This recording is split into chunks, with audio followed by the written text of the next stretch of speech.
Port St. Lucie, Florida is not just a tourist and retirement mecca. It is also home to some of the most beautiful and unusual cars in the country. This week, Mike is back in the Sunshine State with 4 beautiful examples of what's in the garage. It's time for a journey around America in search of the hidden gems, rare finds, and unbelievable collections in the garages of the country's auto enthusiasts. Each week, Mike Phillips will lead us through the amazing, fascinating, and entertaining backstories that make up What's in the Garage, presented by AutoGeek.net. This week, Mike is in beautiful Port St. Lucie, Florida. Welcome to another edition of AutoGeek's What's in the Garage. We're out here in the jungles of southern Florida to find a car called Frankenstein. Now, we don't know what this car is, but we're sure curious to find out. Well, this will be interesting. A car called Frankenstein. Anybody home? Hi. Well, here's Frankenstein. Incredible. My name is Mike Phillips with AutoGeek's What's in the Garage. Hi, Mike. I'm Deborah Sagliano. Well, tell you what, why don't you pull this out so we can take a look at it?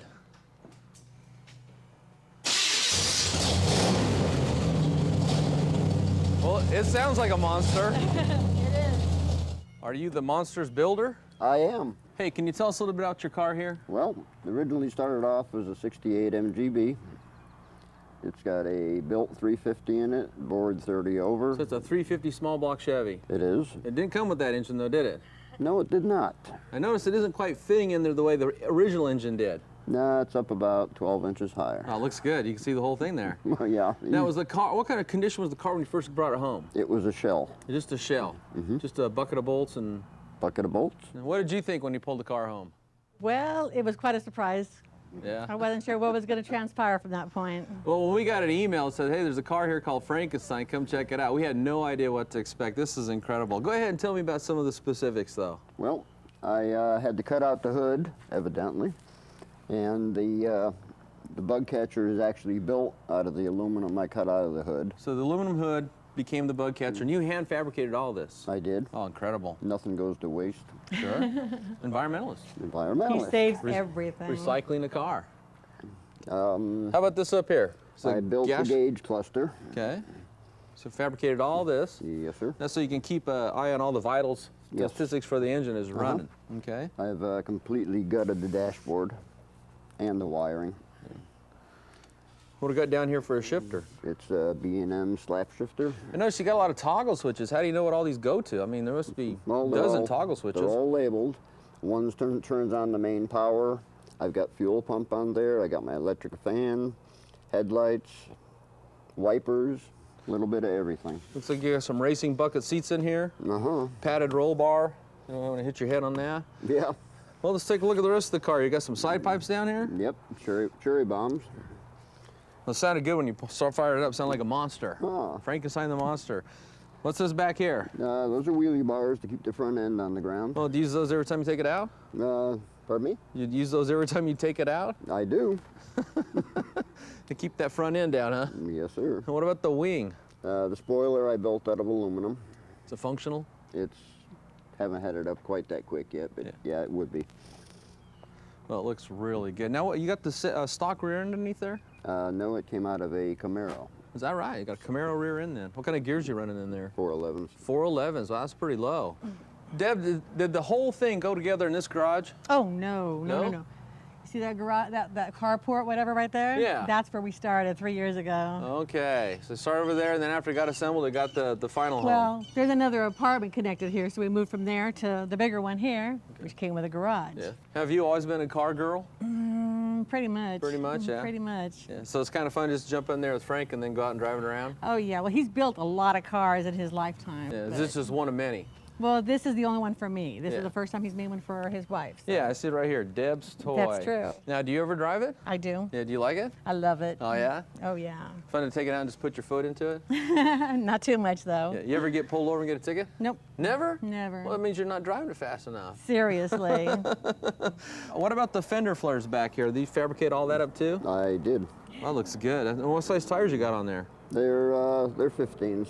Now, what was the original motor that came in here? Just a little 4-popper. What's in the Garage, presented by AutoGeek.net, is being brought to you by MetroVac, pound for pound, the most powerful hand vac on the planet, available at AutoGeek.net. And by ARP, the world leader in fastener technology. And by Pinnacle, science and nature in harmony, available at AutoGeek.net.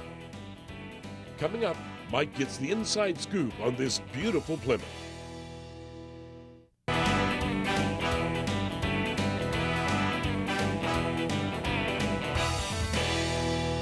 Hi, my name is Mike Phillips with Auto Geeks What's in the Garage. Are you Larry Shabata? I'm Larry Shabata. Hey, can we see what's in the garage? Sure, I got something in there. Let's check it out. Sure enough. Wow, look at this. You don't see these around very often. Can you tell me exactly what this is? Well, it's a 1956 Plymouth Belvedere. I picked it up out in Missouri. It was pretty well buried in the mud at the time, but it ran. It was a good running car. But Is this out in some farmer's field? basically, yeah. Yeah, he had a big old barn out there with 3 or 4 cars in it, and he didn't want this one, so I picked it up. He gave it to you? I wish. No, we took it home and just immediately stripped everything off of it, and engine, trans, everything, put it on eBay and sold it overnight. You're kidding To me. some guy from Belgium, and he sent a truck over the next day. The guy picked up all the parts, paid me, and it was gone. Did you recoup the money for what you paid for the car? Almost. Almost? Almost, That's a yeah. pretty good deal. Yeah. Then some guy in Belgium got 1956 Plymouth Belvedere running gear. Yes, he does. You know, the Tri-5 Chevys are real popular. You don't see this body style very, very often. It's really unique. Yeah, yeah. The 55, 56, 57 Chevys are all over the place. Mm-hmm. But I worked for Chrysler for 14 years, and I just had to get a Mopar. Yeah. And I put this together actually to run those hot rod power tours with a mild 440 in it.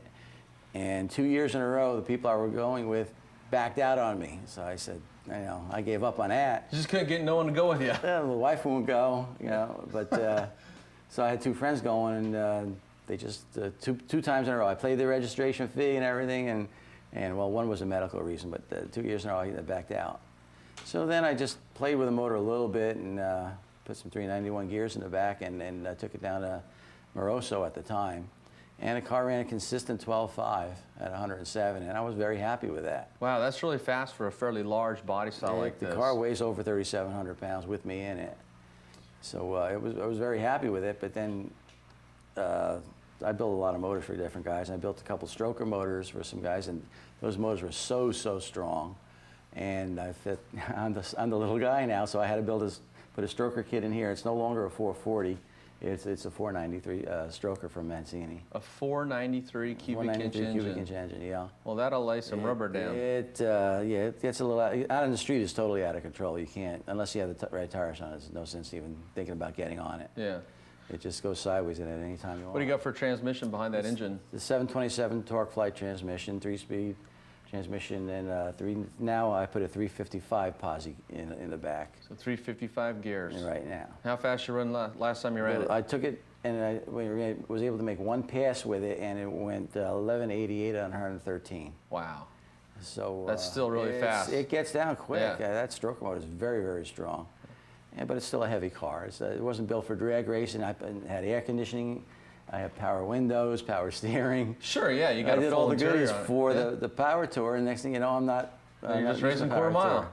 Anything else that's unique about the car?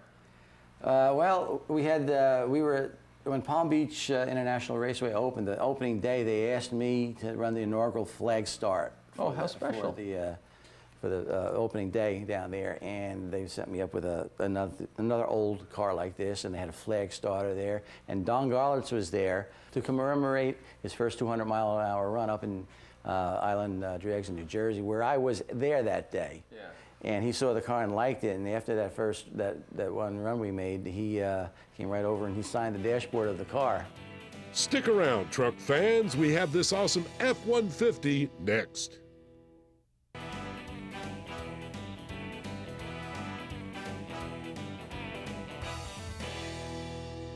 Can't wait to see what's inside this garage. Now, I already called Glenn, told him I'm on my way over, so let's just knock on the garage, see what's in the garage.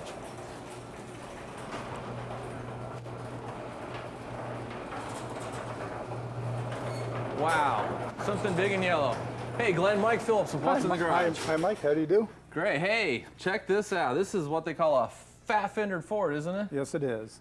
Well, tell us about it. Well, the first thing of interest is back in '99, the wife and I were down from Michigan, Grosseal, Michigan, on vacation into the Tampa-St. Pete area. Before we checked into the parents' place, I stopped to get gas and picked up an Auto Trader magazine.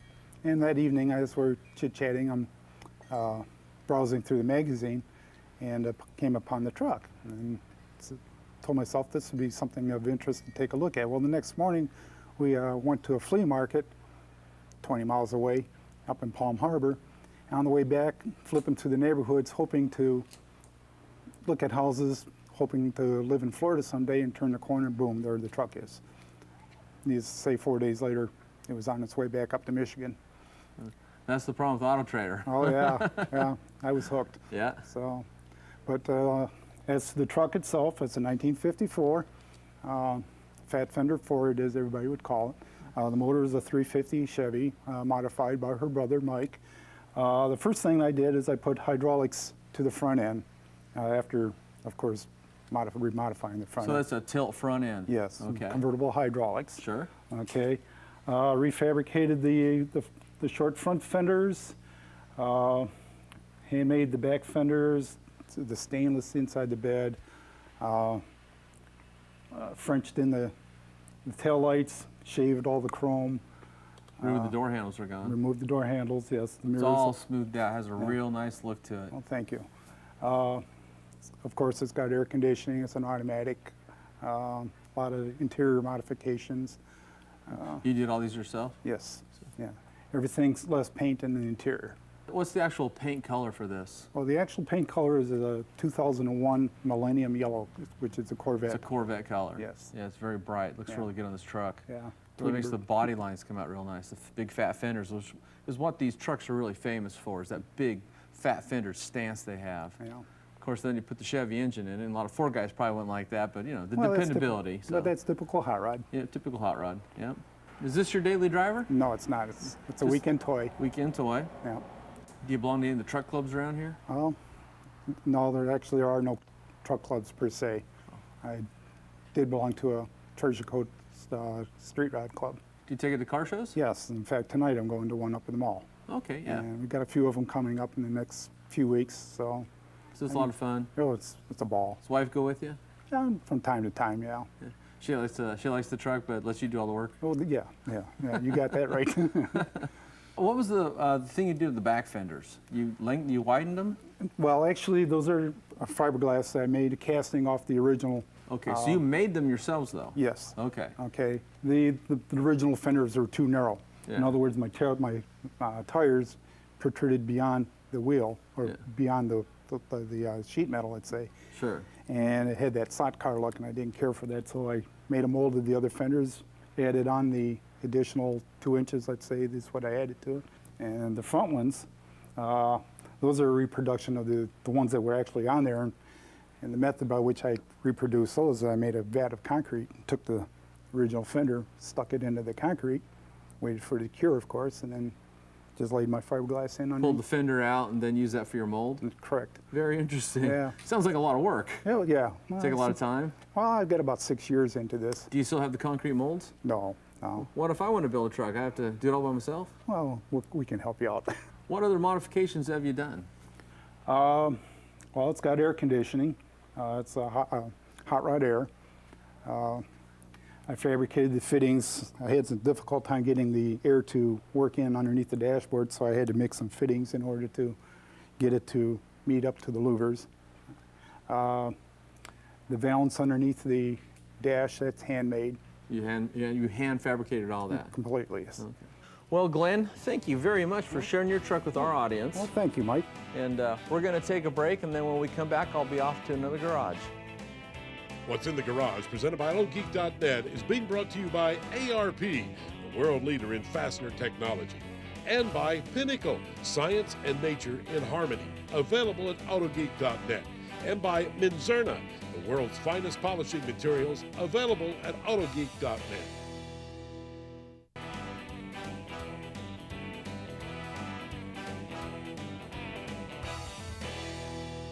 How are you doing, Walt? Hi, Mike. Good to see you. Hey, nice to meet you. Man, I tell you, this just screams hot rod. Could you tell us a little bit about this? Oh, okay. We have a blown 409, 1934 Chevy coupe, three-window coupe, real steel. It's not a kit. And she's definitely a ground shaker. Well, tell us about it. Well, they had 348s and they had 409s back in the day.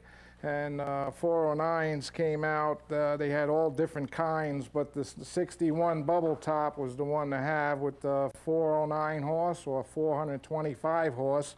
This had the twin 4 barrels that they had. They chopped it and welded the blower intake on it because they didn't make one for it. Oh. So, you know, we got this car pretty well done, and then we just made it the way it is today. I tell you what really looks nice is the skinny tires up front and these incredibly fat meats in the back. That just looks awesome. Oh, yeah, those are real slicks. They just had to be grooved for street legal, so to speak. But she's a real deal. She was a drag car for around 70 years, from Los Angeles to Chicago. There's an original 34 tag back in the day. So this car, you know, has incredible history from Los Angeles to Chicago and Florida.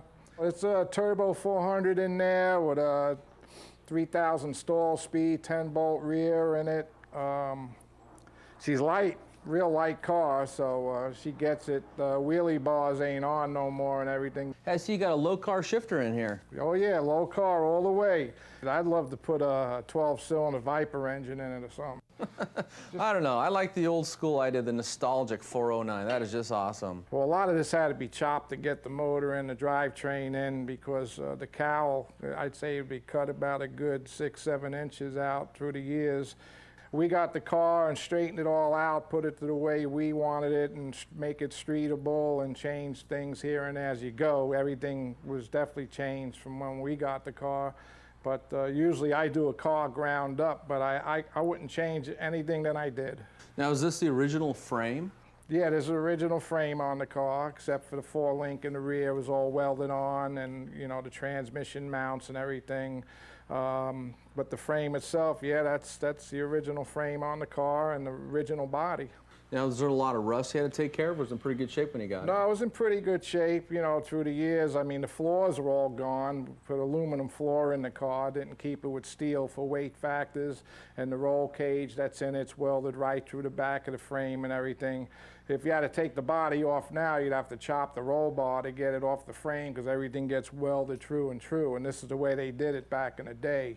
You know, and we channeled the seats and moved the brake pedal around so a big guy like me could fit in there comfortably. Sure. Have you ever raced this? Not legally. Well, have you ever been caught racing it then? No, I haven't got caught, but I'll tell you what, I'm no stranger from racing cars from New York and here, but this is a quick little car. Like I said, it just doesn't stop as good as a brand new Camaro, you know. Sure. That's the next project we're gonna work on it to make it stop just as good. We got disc brakes on it, but we gotta do some kind of electrical powered disc brake because we're not gonna take vacuum from the blower. Sure. You know, so, but we're getting there little by little. That's about the only thing left I need to do with it, and you know, but she's fun. I drive it every other day and drive to car shows. It's not a trailer queen. So you mean you drive this every single day? Sure. You want to go for a ride? I'll take it out right now. I'm going to go to the car show as soon as we leave. It's time for Show Car Garage. Tips on detailing your car to bring out the beauty that will make it show-worthy. Brought to you by AutoGeek.net. We are Car Care. Today, I'd like to introduce a very good friend of mine, David Stern from the Metro Vac Company. Welcome, David. How you doing, Mike? Nice to see you. Can you tell us a little bit about the Metro Vac Company? Yes, we've been in business since 1939, 3 generations of Stern management, and manufacture everything right here in the USA. Oh, that's very good to hear. Hey, I see you got 2 different models here. How many models do you make altogether? For the automotive industry, probably about a dozen different models. Incredible. Yeah. Good warranty? We have a 1-year warranty. Anything that goes wrong within that 1 year, we replace or repair free of charge. But it is really not uncommon to have these vacs out in the field for 10, 20, 30 years. Wow, that Yep. says a lot about the quality of the tool. Yeah. Now, I know we got 2 different models here. Can we talk a little bit about these 2? What's this first one? This first one is the stainless steel Metropolitan 500. It weighs less than 3 pounds. It's nothing. No, it's very, very powerful, but very lightweight, 500 watts of power. And the suction is measured at about 55 inches to 60 inches of water lift. And here's the 4 horsepower vac and blow. It's rated at 1,350 watts with a 95 inches of water lift. And I can give you a quick demonstration of the suction Yeah, help me to on there. understand what that means. I will. If you take the front of the unit off, we can turn it on. You can stick it up against that wall right there. Wow, look at that. That vacuum really has some suction power. I'll tell you what, let's put it back together and let's see this tool in action. Okay. You know, a lot of people like to keep their cars clean on the outside, but they like to keep it just as clean on the inside. This will do it really quickly. Again, very, very powerful, very, very lightweight, very durable. Could be used inside the house? Absolutely. RVs, boats? Totally. Okay. Inside, outlet, outside. Let's see this in action. Okay. What I like about it is it's actually so light, it's easy to hold, you know? So I can bring the hose over here, I'm not gonna scratch the paint. Wow, that really works great. Look how that dirt just comes right up. A great vacuum makes cleaning really easy. Well, that's it for this week's show. I'll see you again next week. We'll be checking out more cool cars and garages across America. Let's go, Walt. Right on.